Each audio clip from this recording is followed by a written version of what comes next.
Queridos, eu preciso dar um testemunho hoje, porque Deus tem feito grandes coisas através da igreja e através do culto de quinta-feira, que eu sempre desejava participar, mas não tinha rompido barreiras para participar. É muito fácil dar desculpa, dizer eu não consegui, né?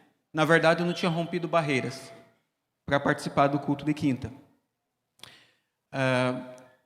O que eu quero testemunhar de forma rápida, em nome de Jesus, tem a ver com o que o pastor estava falando. Nós vivemos debaixo de condição, e nós precisamos entender qual condição nós estamos vivendo. Se é a condição de Satanás ou se é a condição de Jesus. O meu pai foi alcoólatra uma vida inteira. E com 4 anos, quando eu tinha 4 anos, a minha mãe saiu de casa, comigo e mais 2 filhos, no estado de Rondônia. Sem direção, uma mulher com 3 filhos, o marido alcoolizado. E, de fato, depois desse tempo, o pai ainda ficaria alcoolizado mais uns 10 anos. Mas a minha mãe, sem direção, saindo do interior, caminhando até a cidade de Rolim de Moura, em Rondônia, ela passa na frente de uma Assembleia de Deus, no sábado à noite, e sem ter onde pousar, a mãe e os 3 filhos dormem, recebidos pelos jovens da igreja. Naquela noite foi feita uma oração. Eu tinha 4 anos, 14 anos depois eu me converti. 14 anos depois veio a resposta. Eu me converti e aos poucos a família veio vindo ao Senhor. E Deus me deu graça e privilégio de poder testemunhar dele, de poder estudar num seminário. Mas, irmãos, amarras que haviam na vida do meu pai, mesmo estando na igreja, amarras permaneciam na minha vida. Então, a gente precisa entender sobre qual condição a gente está, porque é possível a gente estar na igreja e ainda estar amarrado. E o Senhor me diz, então, há 4 anos atrás, Heber, você tem que expandir espiritualmente e profissionalmente. Espiritualmente e profissionalmente. Você tem que expandir. Eu senti aqui, no meio do meu peito, e eu entendi. E eu tenho muitas falhas, mas quando Deus me fala algo, eu vou, pastor. E a minha esposa sabe, porque ela já sofreu por causa disso. Porque quando Deus creio, eu vou rasgando. Você tem que expandir. Há 4 anos, 5 anos atrás eu ouvi isso. Isso me trouxe a Itapema. Isso me trouxe a Itapema e me trouxe a essa igreja. Porque eu tinha que expandir, eu tinha que sair do lugar. Eu saí do interior do Rio Grande do Sul e vim parar em Itapema. Porque Deus direcionou, eu creio. Mas expandir espiritualmente e profissionalmente, como, Senhor? Como? E Deus vai mostrando.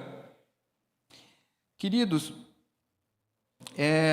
aqui na igreja, amarras começaram a ser rompidas na minha vida, que nunca tinham sido rompidas. Amarras que vinham desde lá do meu pai. Porque o filho de um alcoólatra, ele pode não beber, só que assim como o pai bêbado, fica assim, né, pastor? Bêbado caminha assim na rua. E o filho de um alcoólatra, mesmo sem beber, o nome disso é alcoolismo a seco. O filho de um alcoólatra também anda torto, cambaleando emocionalmente, duvidando da identidade. E aí, irmãos, eu estava na igreja e profissionalmente eu não avançava e espiritualmente também não. E o que eu sofria, minha esposa sofria. E o Senhor está nos tratando, porque como eu não me dava o valor, não era nem culpa das pessoas. As pessoas também não me davam valor. Não davam valor no meu trabalho ou no meu servir, e a gente não serve querendo valor. Mas eu tenho uma família, e muitas vezes minha família sofria, porque como eu não dava valor no meu trabalho, o pastor entrava até no financeiro. Então, por mais que eu me dedicasse o máximo, e por mais que eu buscasse ser fiel no dízimo, Deus quer filhos inteligentes e que se limpem totalmente. Tinha áreas, e tem áreas que o Senhor está tratando. Então, queridos, eu entendi, comecei a entender, e Deus começou a me abençoar aqui dentro como nunca antes, numa área específica, que nunca tinha sido orado na minha vida pela área financeira, se havia alguma amarra familiar.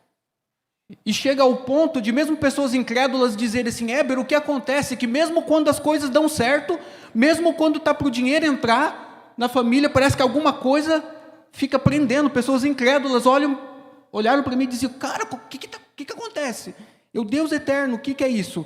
E queridos, eu estou finalizando, mas Deus quer nos espremer. Porque ou Deus nos espreme para tirar o melhor de nós, ou o diabo nos espreme para tirar o pior. E eu tenho visto Deus me espremer porque Ele me ama e Ele quer tirar o melhor de mim. Ele quer tirar o melhor de mim para meus filhos e para minhas famílias.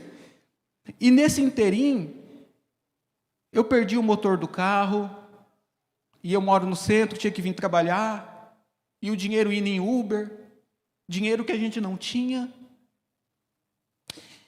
E eu comecei a vir nos cultos de quinta-feira. E eu fiz uma campanha pessoal que eu faço de 52 dias de oração. Senhor, abençoa. E passou 52 dias e nada. E eu falei, então vamos dobrar a aposta. Eu vou para 21 dias de jejum de Daniel, que eu aprendi aqui na igreja, que eu nunca tinha feito. E quando eu estava encerrando o jejum de Daniel, o pastor começou o jejum de Daniel. E aí eu falei, amor, eu vou continuar. Aí eu encerrei o meu de 21 e foi para uns 40, para uns 30 dias. E nada da bênção chegar, e eu comecei a vir para o culto de quinta, profética, e um dia o pastor estava aqui pregando, e eu não me aguentei, e fui lá para trás, fiquei de pé lá atrás, e clamando ao Senhor, porque tem coisas que a gente passa que são terríveis. E, através da igreja, o meu carro foi tratado, foi curado milagrosamente. Milagrosamente, porque o custo era 5.500 e eu não paguei nenhum real ainda. Mas eu estou andando com o carro. E eu não pedi para Deus fazer isso, irmãos. E Ele me matou de constrangimento, porque eu vi o amor dele e pensei, Deus, como o Senhor pode amar assim? Eu não pedi para ninguém fazer um favor para mim. Só que os irmãos deram carona, eu não queria sentir-me pesado para ninguém. Teve uma quinta que eu fui a pé sozinho, mas, amados, eu tenho muitas falhas, mas eu nunca murmurei. Eu nunca reclamo. Eu tenho muita coisa para ser tratada, mas reclamar não. Então eu fui a pé louvando o Senhor e agradecendo. E depois veio a bênção do carro, e depois veio a bênção de uma venda. E aí eu posso honrar e pagar o carro. Só que isso aconteceu, irmãos, depois das quintas-feiras que eu vim. E não aconteceu quando eu orei, glória a Deus, mas quando eu orei sozinho, 52 dias, não rolou. Quando eu orei sozinho, 30 dias não rolou. Quando eu vim para quinta-feira, aconteceu. Então eu precisava testemunhar numa quinta-feira, pastor. E eu quero dar glória a Deus por isso, amados, e pedir que vocês continuem orando, porque para finalizar, o objetivo de Satanás, com a minha permissão, era me afastar de servir ao Senhor, é afastar minha esposa de servir ao Senhor. A minha esposa tem dom, o Senhor dá dom para todo mundo, eu tenho dom. Só que quando você está atordoado pelo inimigo, você não consegue nem servir. Então eu quero louvar a Deus pela igreja, pela vida do pastor, eu quero louvar a igreja pela caminhada, pelo processo de restauração, né, e que nós possamos, no tempo de Deus, ser canal de bênção, né, e abençoar também financeiramente as pessoas. Amém. Amados, desculpa pastor, mas para finalizar, quando eu chego em Itapema e entro no meu trabalho e escuto alguém falando assim, 1.200.000 é barato. O Adão aqui dentro esperneava, como 1.200.000 é barato? A escassez de alguém que sofre faz a pessoa enxergar tudo pequeno. Eu quero dizer que eu tenho aprendido aqui que dinheiro não é nada diante de Deus. E Deus quer mostrar que tudo está debaixo da autoridade dEle. Então eu posso e devo me dar o valor no meu trabalho, e nós podemos crer em mais de Deus, desde que isso seja para servir.